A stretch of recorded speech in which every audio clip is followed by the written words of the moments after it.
अस्सलाम वालेकुम, आदाब, नमस्कार दोस्तों। बिहार से मिडिल ईस्ट के लिए और मिडिल ईस्ट से बिहार के लिए डायरेक्ट फ़्लाइट, इंटरनेशनल फ़्लाइट की जो बातें हो रही हैं, मिडिल ईस्ट में कई देश हो सकते हैं। इसके अलावा और भी देशों से अगर बिहार में आना जाना होता है तो ये और भी अच्छी बात है। इसको लेकर बहुत सारी बातें लोगों के दिलो दिमाग में आज से नहीं, कई सालों से हैं, कई दशकों से हैं।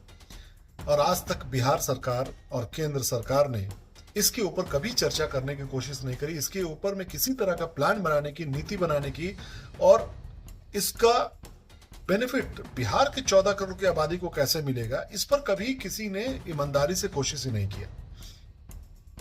मैं ये वीडियो इसलिए बना रहा हूं क्योंकि मैं चाहता हूं कि कुछ बिहार के कुछ ऐसे चेहरे हैं, जैसे खान सर हो गए और भी दूसरे आईएएस अधिकारी हो गए, आईपीएस अधिकारी हो गए, या कोई बड़े लीडर हो गए, इसके बारे में चर्चा करें।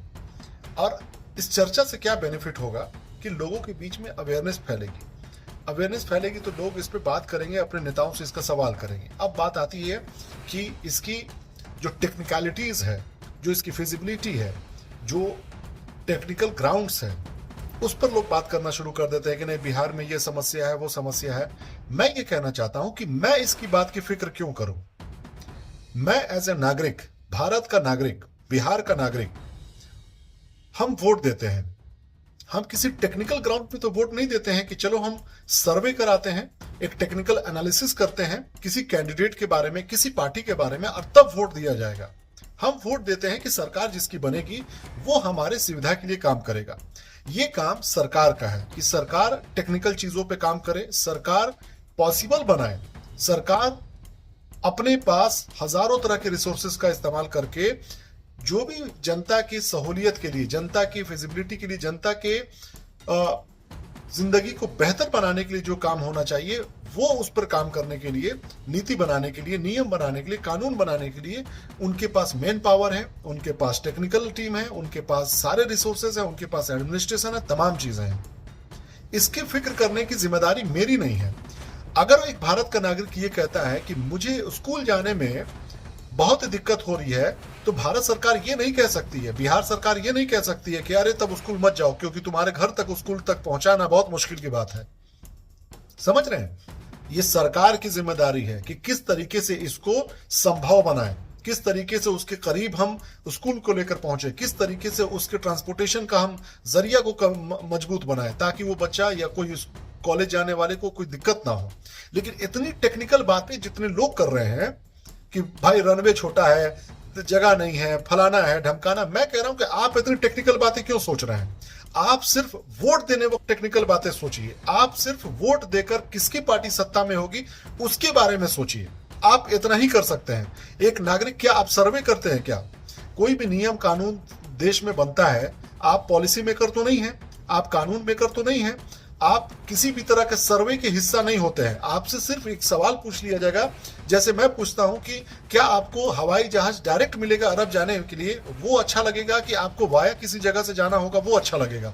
तो जाहिर सी बात है कि आप कहेंगे कि नहीं, डायरेक्ट होगा तो ज्यादा अच्छा लगेगा। तो सर्वे की टीम उसको लिख लेगी कि बिहार के एक नागरिक ने अपना सर्वे में ये मत बताया, ये वोट दिया कि उनको डायरेक्ट फ्लाइट चाहिए।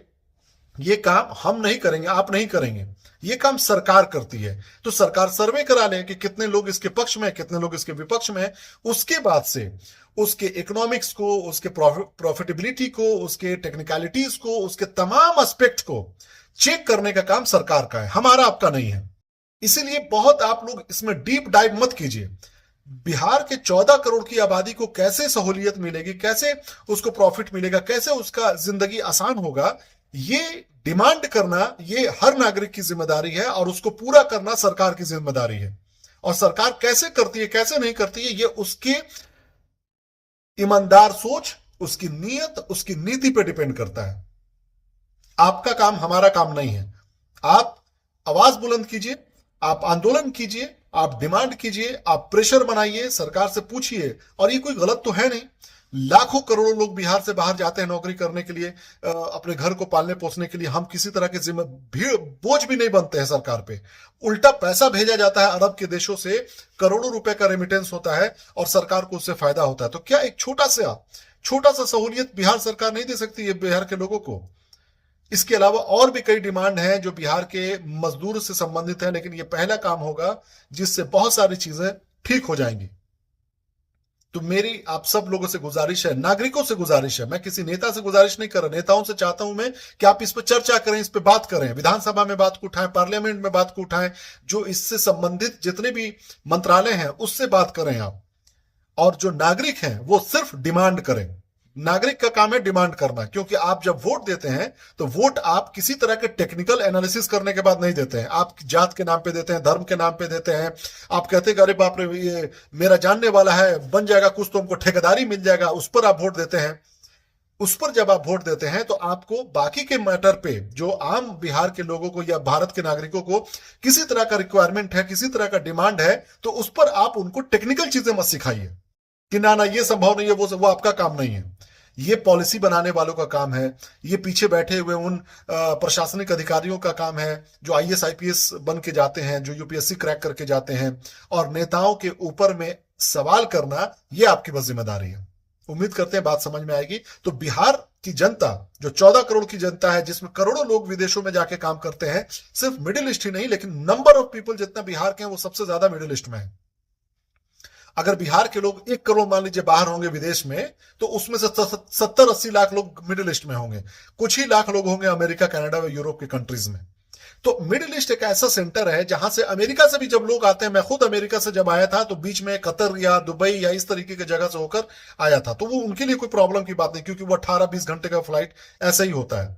लेकिन बिहार जैसी जगह पे जो भारत की इतनी बड़ी आबादी वाला राज्य है, वहां पर आप 5 घंटे का सफर, 6 घंटे का सफर साला 35 घंटे में, 40 घंटे में करते हैं। इसके अलावा अलग से हरासमेंट, इसके अलावा अलग से लगेज का इश्यू, इसके अलावा आपके परिवार का मसला, इसके अलावा कोई इमरजेंसी की बात होती है उसका मसला। तो इन तमाम चीजों को मद्देनजर रखते हुए मैं एक भारत का नागरिक, एक बिहार का नागरिक, इस बात की डिमांड करता हूं बिहार की सरकार से, केंद्र की सरकार से, जहां डबल इंजन की सरकार है।